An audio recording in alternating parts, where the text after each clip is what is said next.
Welcome everybody to a brand new show which we are calling Sean's Blasts from the Past. Now in this show we will be taking a look back at some of my best races, favourite circuits and biggest moments. Now during the races I'll be commenting on what I was thinking throughout the race, what I could have done differently and much more.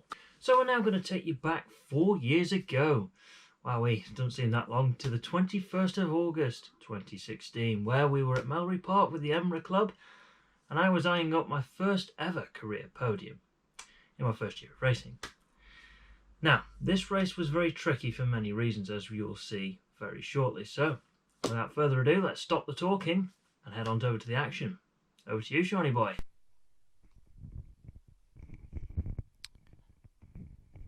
So here we go then. This was the warm-up lap, and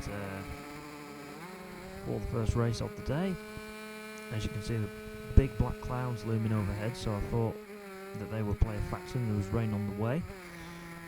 At that point, didn't make a bad start actually. You know, I always like to do a proper race start when I was on the warm-up lap, just so I could get a feel for what the clutch was doing and what I needed to do. So on the warm-up lap, you're just thinking, you know, about the race, about, you know, if you have a plan, which is just pretty stupid to be planning in a race really, because they never go to plan. But yeah, thinking about the start, did you do a good one? Is there anything you can improve? And in my case, I always thought, right, I need to get to the front of the warm-up lap just so people can see me first. I don't know why that was, but you know, if people see you first, then yeah, it makes you look good. So going to the hairpin, I thought, right, where was everyone else at the hairpin? You could have a good look, see where everyone was, which I did. Because you don't want to be waiting, you know, a minute and a half for everyone else to come back round. You want to be, yeah, by all means, be one of the first ones round, but not leave it too long, otherwise your tyres will go a bit cold. So as you can see, the forks just dipping down a little bit there. We're just doing a few little brake tests, you know, just getting some heat to the front tyre. Sorry, get a bit of heat in the front brakes, and also put a bit of load to the front tyre. Just did a little bit of side to side there, get a little bit of heat as well in the sidewalls. Before the start. So pulling up on second of the grid, this is where the nerves are building, and this is what you've been preparing for all weekend actually. And at this point I just wanted to get on with the race because obviously the black clouds were looming large, and yeah, it was not nice seeing this, but anyway, I knew we'd all be in the same boat, so it was time to get on with it. The man with the red flag was just keeping an eye out for the last few riders to pull up. At this point, just waiting for him to go. And here we go then. So this is it. Revs rise. Red lights go on, and away we went. I actually didn't make a bad start in this one, but obviously 4 other riders made better ones, so wasn't too good. Managed to get 4th back into the first corner, and 2 riders nearly collided going into Gerards, which spooked me a little bit. I went a little bit too fast in there, not enough lean angle, and there were spots of rain on the visor and my screen, so that was putting me off slightly. Anyways, ran down towards Ed Wieners. There was a few damp patches, as you can see, going in. So it was all about on these first few laps, just getting a feel for the conditions, where the rain was, where it was dry, where I could push. And obviously on the drier sections you want to, you know, push and get some heat to the tyres, so when you come to the wetter part of the track, the tyres aren't going to drop off a cliff in temperature wise. So yeah, I was in a good position at the moment. I was 3rd in class, and I knew, you know, 2nd in class was right in front of me, which was good.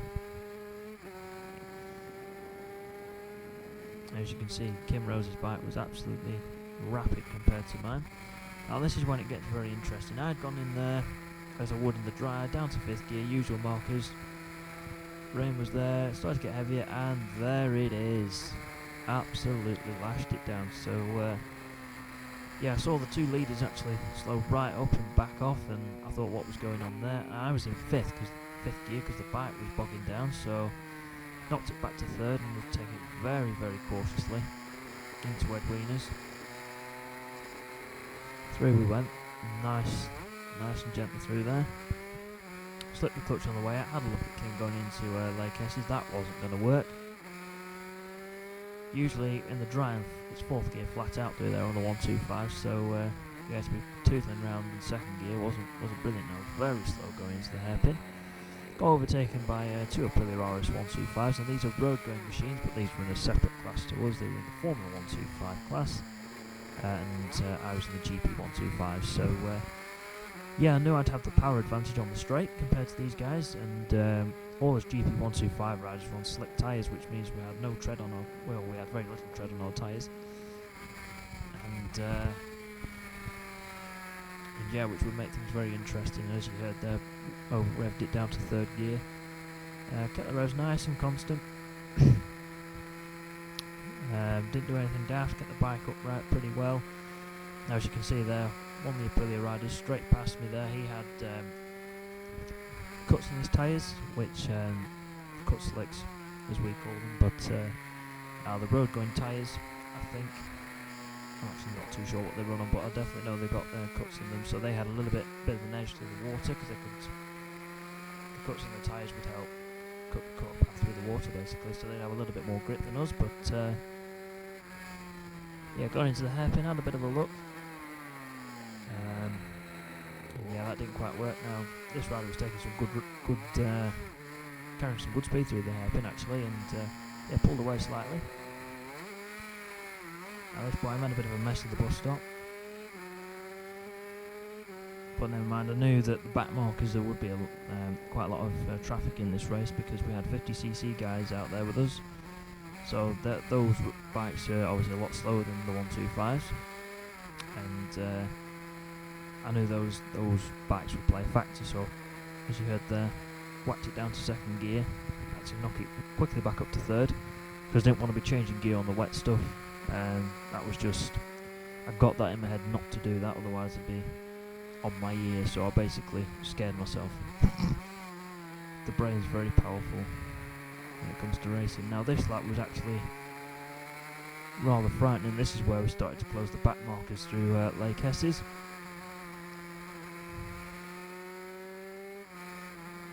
So I caught two here, and then there goes Gavin Mills flying around the outside, scared me you-know-what-less. So yeah, he was very aggressive and dealt with the back markers very well actually. I wouldn't say aggressive, that wasn't really an aggressive move, but he wanted to get through the traffic quickly, because he was fighting his way back through the fields. At this point I didn't really get held up too badly with the back markers, only through Lake Esses. But nothing to worry about. You know, you have to be patient in these situations. You can't be dive bombing back markers or slamming into the side of them. That's not fair, because those guys are in their own race, and you've just got to be respectful and just be a bit patient. So it's hard to do for a man with no patience. But yeah, you know, you've just got to be kind, be courteous, and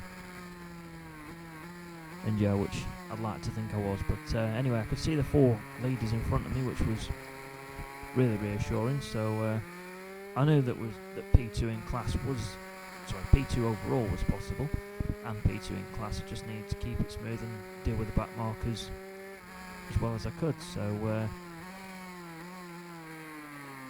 yeah, look at this, there's a whole train of bikes now, which really made me feel good, and I knew the back markers would help me out. And not help me out, as you can see here, got held up massively, but so did Kim and one of the Aprilia riders, and I was just, at this point I was a little bit angry, because I was, obviously, you know, you're seeing the guys that you're battling with, or should I say the riders you're battling with, pulling away. It's quite frustrating, but anyway. I knew I'd overtake the Aprilias on the straights, or I should have a power advantage, so close up on the straight, should I say. And Kim's bike was pretty evenly matched, a little bit faster than some, well, no, it was a little bit quicker than mine on the straights, but so I knew I had to make the tail up in the corners. I'd already worked out where I was quicker. Ed Weins I struggled with, had no confidence on the left hand side of the bike for some reason, and that was always, throughout all my career, my Achilles heel. Had no confidence on the left hand side of the bike, so, which is very, very weird. So anyway, I gained a lot of time going into the hairpin. You know, I probably gained about 3-4 tenths of a second on Kim, but then she'd obviously now just pull away on exit of the bus stop and down Devil's Elbow. So yeah, coming across the line, just thinking, right, how many laps have I got left? You're trying to work that out in your head, and I think, did I just knock that back to fourth? I think I did. So I was taking a bit of a gamble there, because obviously, you know, in fourth you'd have to give it a little bit more throttle so the bike wouldn't be bogging on the exit of the corner, and fortunately at this point I knew we were going to be alright, so full throttle, up to fifth, and then back down to first. Now Kim makes a mistake here, which was good for me, because I just nipped underneath. That was a nice easy overtake. I think she may have hit a neutral or something like that, so I was up to second in class, third overall, and I knew that second in class was second overall, I need to get these right way around, was the first of the Aprilia runners, so I knew if I got a good run through the hairpin and through the bus stop,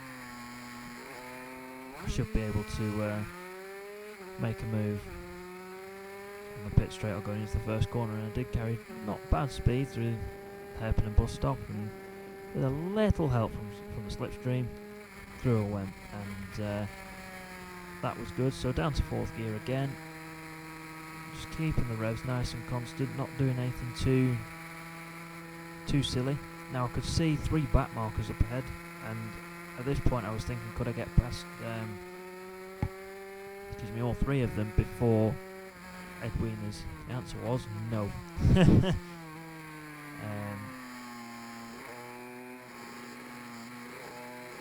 was getting quite held up here, and obviously a little bit frustrated, but again, you have to keep your calm, not do anything silly, and yeah, just keep it nice and smooth, which we managed to do. Hard on the brakes into the hairpin again, a little bit wide, carry some good speed through there.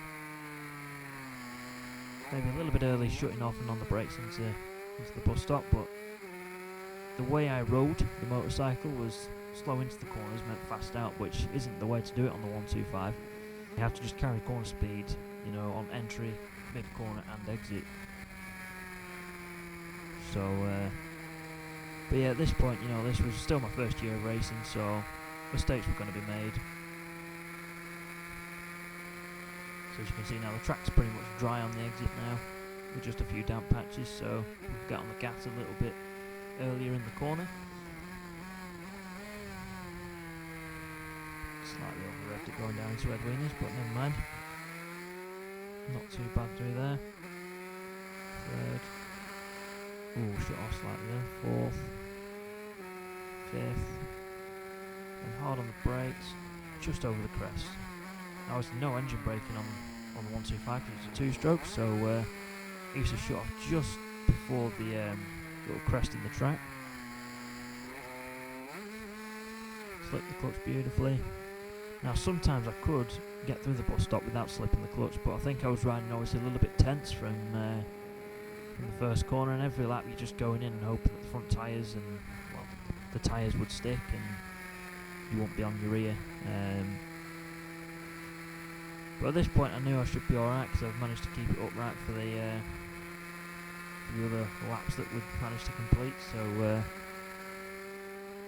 at this point I was feeling good, and I was just praying to the heavens above that I'd managed to keep it clean and not lose out and keep second. Now obviously I saw 3 back markers here. I think this was the last lap actually. So I got past those 2 riders pretty quickly, going into the S's, which I thought would help me, but no it didn't, because Kim followed me straight through. I went to the hairpin, the last lap. I thought, oh, she's going to be right on my tail, so I had to pause a little bit, and I overdid it. I thought, quick, get on the power, so just panic stations, but I thought if I got through the bus stop pretty well, I'd come out in front and cross the line in P2. And about this point, I thought, I've got it. And there we go, pat the bike, good job. I saw my dad and Tony, and I was doing some fist bumps there, really happy. And at this point, it's just, you know, your body just goes into a relief stage, and I was getting a little bit emotional inside the helmet. I'm not going to deny that. It was my first podium of my career. We had a lot of problems with the bike all season through poor maintenance on my side. I'd let the team down slightly with not maintaining my bike properly, so we had a lot of issues, and to get that first podium just felt incredible. So yeah, and Kim just went past and gave the thumbs up, which is riders code for well done. And obviously, you know, the crowd would, if they were applauding, you'd always give them a wave and a thumbs up. And I'd always used to do that to the marshals, especially because those guys are giving their free time for us to go racing. So yeah, cracking little race then, and yeah, at this point I was just relieved, I think, just to not have made a mess of it. So yeah, my body was just starting to calm down a little bit now, and as you can tell, I was too busy thinking about other things that I nearly went the wrong way. But yeah, we had a garage, so I thought we'd take the pit lane down to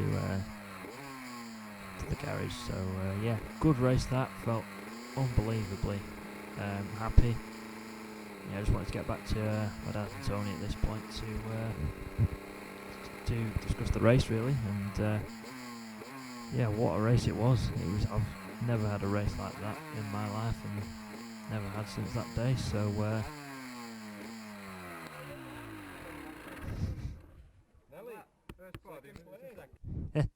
so Dad there just giving the bike a bit of a pat, and Tony's saying first podium, well done. So yeah, Nelly was the nickname that we gave to the bike. So yeah, she did us proud, bless her. So yeah, that was that interesting race.